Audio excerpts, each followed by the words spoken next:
Welcome back, Visions fans. Ready Player Will here. Today we're talking about the Necklace of Compassion, the new Trials of Reckoning accessory that came out this week. A lot of people are probably farming for it at the moment, and spoiler alert, it is for the Final Fantasy V units. I have Barts here as the main image, but he is probably the worst character you could put this accessory on. There's been a lot of changes where they used to make these Trials of Reckoning accessories really universally applicable to all the characters, and the past 2 or 3 we've gotten are really niche to the collab units. Final Fantasy VII, Final Fantasy X, Final Fantasy VI, all were kind of in that same, and this is no different here. So jumping into things, looking at the accessory itself, there are 3 builds: the Vital, the Magic, and the Barrier build. Never recommend the Vital build #1, so you can almost omit that from all of this analysis. The Magic build is not nearly good enough, we'll talk about why soon, but for the effects that it gives the unit, it's Silence Charm and Doom Res of 25% and Missile Res of 10%. That's for all units you put it on. For the Final Fantasy V units in particular, Barts, Lena, and Ferris, they get a decrease in both kinds of skill activation time, and I'm going to do a whole walkthrough on that in just a couple slides, but they also get 5% human resistance as well. And so looking at each one of those Final Fantasy V characters individually, we're going to start with Barts here. I'm going to show you why it's really not a good accessory for him.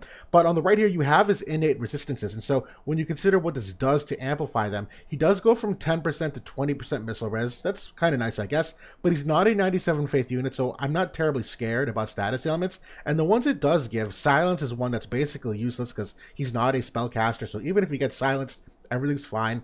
Doom is not a popular auto PvP status element either, so 2 out of those 3 already aren't really good for him. And when you consider the rest of the attributes here, he's not a spellcaster, so the decrease in activation time means nothing for him. Both the Magic and Vital builds essentially mean nothing for him. And even the Barrier build, these stats of the HP and crit evade are very likely getting cut in half anyway, just because of the way that the Trust Stones work. So the final TLDR is, yeah, that 5% human res is kind of valuable, but probably not best in slot. There's probably a lot of other things to equip.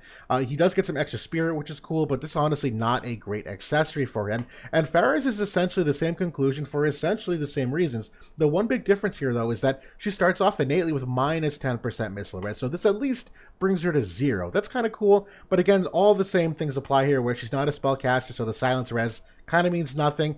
The decrease of skill activation time, the Magic and Vital builds are not really candidates for her to wear, even if she did.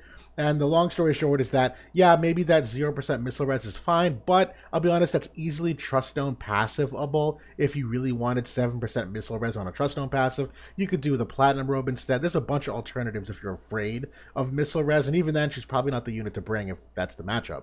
But the third unit here, Lena, and ironically, I think she's actually wearing the Necklace of Compassion in her character artwork here. There is a lot of upsides here for her, and this accessory is tailor-made for Lena, and I'll show you why. So number 1, she goes from 5% to 15% missile res. She is a spellcaster, so she, at 97 faith, is more likely to get status afflicted, so you should be cognizant of what you can be hit by. And silence, although maybe not a very popular auto PvP ailment, if you get silenced as a spellcaster, you are useless. So that is very important to hedge against. The Doom is kind of the same thing, not really all that applicable, but when you talk about the builds, the Magic, although it's a candidate here because she's a Magic user, that Magic stats getting cut in half, if not even lower, because this very likely could be the 3rd highest source of Magic on her when you put all 3 pieces of equipment on. And so when you consider the upside, there's one little extra piece of analysis, and that's related to this decrease of skill activation time. So we'll come back to Lena in just a second here, but talking about the cast time analysis, a brief overview for what this is for those that aren't all that familiar with it or need a refresher.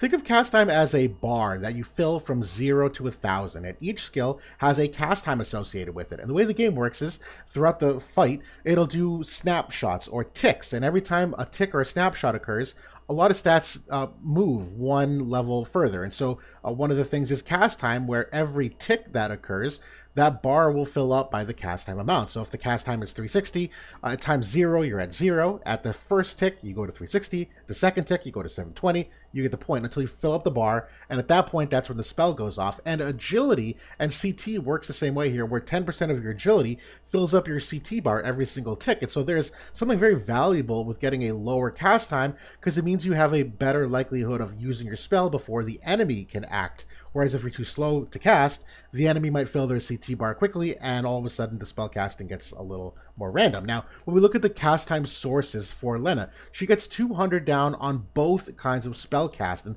let's just recap that again too. There's two kinds of cast time down. One of them, it's kind of worded oddly, is like none attack skill, or one is attack skill. Basically the difference between the two is one is for AP skills that are offensive in nature. The second one is for TP skills that are supportive in nature. Now for Lena, she is a 100% kind of heal bot in a sense, and damn near supporting 100% of the time. So for the cast time, you want to make sure it's the one that affects the TP skill. So this is very important that our mastery ability does both. She does have a passive ability that gives her 250. It's the quick cast passive. There are a couple other sources though. One of them is an Esper or a Trust Stone. The problem with this source, though, is the only offensive ability, so this doesn't really do anything for her as a support. But the fourth option here is this new Compassion Necklace, which gives another 200 for both, and that's different than the Trust Stone or the Esper. And so we look at her abilities again real quickly. Listen to the main job. You can get up to 650 cast time reduction when you combine 3 out of these 4, with that cross out being omitted.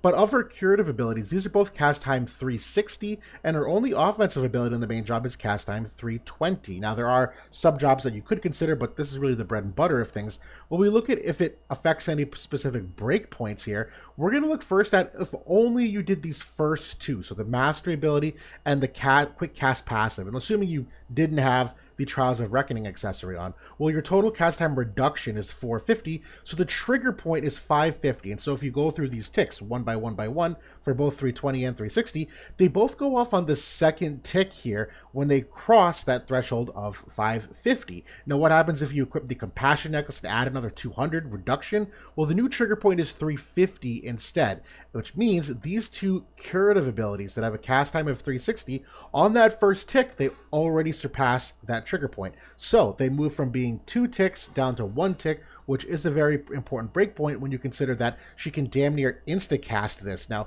the only way to actually insta-cast a spell in this game is to get cast time reduction of 1,000, which I think only 1, maybe 2 characters can do. That's not really a thing, but 1 tick is basically as good as you're going to get for an insta-cast ability. Now, I know what you're thinking. What if you decided to do the Esper and Trust Stone just to see if Aroga hit a new breakpoint? And the answer is it does. If you decided to go with all 4 of these sources, Aroga does become single cast as well, but that's probably a little bit overkill because it's not really part of her AI to utilize it all that often. Now we look at the analysis again, kind of breaking things down. The conclusion is, yeah, this really good accessory for her, where she has an innate 27 spirit. This will get her up to 39 to help that anti-magic niche. The cast time reduction is a major breakpoint for curative abilities, which is very important to make sure she does her job optimally. The extra status element resistances are great because she's a 97 faith unit. Silence is obviously nice because she is a spellcaster. The 5% human res is also valuable because you want her to live as long as possible. So yes, 2 thumbs up for Lena as an accessory here. Now for the non-Final Fantasy V units, again, you have to omit half these abilities because they're no longer applied. The rest of this really not all that great. I guess it's good for casters when you're worried about silence and charm res, but quite honestly, those are both Trust Stone passivable as well if you're really worried about that ailment afflicting you. The Soul of Thamasa is also an excellent UR accessory that at least overlaps with the silence portion of things here, if that's your main concern. It also has some magic and barrier builds as well, so I think that's technically optimal for most people over this one. So the long story short is that this is a great accessory for Lena, but really not all that great for anyone else. So if you are behind in the Trials of Reckoning, or you don't have the input needed to farm this or craft it, you're not missing out on much. But that's it for now. Thanks for watching, everybody, and I'll talk to y'all soon.